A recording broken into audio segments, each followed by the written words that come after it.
शेवटी राजकारणामध्ये तराजू लावायचा असतो. काय वजनदार आहे, काय हलका आहे, काय वजनदार आहे, काय हलका आहे.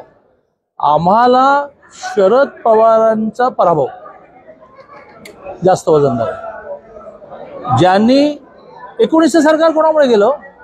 तुम्ही आज हे फूट बीट घरात फूट वगैरे म्हणता, पण लोकांनी डायरेक्ट वोटिंग करून निवडून दिले ना. 161 आहे ना. ती फूट नव्हती काय, ती तुम्ही शिवसेनेला बाहेर काढलं. महाराष्ट्रात बीजेपीचं नुकसान नाही झालं, सर्वसामान्य माणसाचं नुकसान झालं. काढा ना इतिहास. 33 महिने काय महाराष्ट्राचा विकास झाला. हे महाराष्ट्राचं नुकसान कोणी केलं? पवार साहेबांनी केलं. केंद्रामध्ये आम्ही तुमच्याबरोबर सरकार महाराष्ट्रात करतो म्हणून माझ्या 2 सगळं जग मानणाऱ्या नेत्यांना झुलवत कोणी ठेवलं? पवारांनी ठेवलं. पण आज मला त्या पवारांचा हिसाब चुकता करण्याची संधी मिळाली आहे, मला, माझ्या कार्यकर्त्याला. त्यामुळे मग पवारांच्या विरुद्ध, पवारांनी तुम्हाला त्रास दिला, अजित तुमचे असेच वागतात, राघव वागतात, गव्हिंडीने वागतात. मला पवार शरद यांचा पराभव, मला आणि माझ्या कार्यकर्त्याला बस इतना काफी आहे.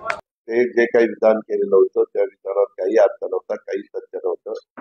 नंतर आम्ही दादांना म्हणालो की दादा तुम्ही आपलं पुण्यामध्ये बघा काम, मी काय असेल ते बारामतीत आमचे कार्यकर्ते बघतील. त्यांनी ते बोलायला नको होतं, परंतु शेवटी ते का बोलून गेले आम्हाला माहिती नाही. पण नंतर त्यांनी अवाक्षर देखील काढलं नाही आणि ती निवडणुकीत पवार साहेब उभेच नव्हते, तर पवार साहेबांचा पराभव करण्याचा प्रश्न इथं उडा. साहेब उभे असतील तर ना. उभे कोण होते? सुनेत्रा पवार, सुप्रिया सुळे.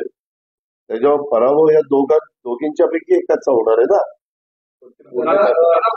बोलले ते चूक आहे, मान्य करतो ना. त्यांनी असं बोलायला नको होतं. जी व्यक्ती उभीच नाही त्यांना तुम्ही पराभूत करायचं म्हणता, हे बरोबर नव्हतं.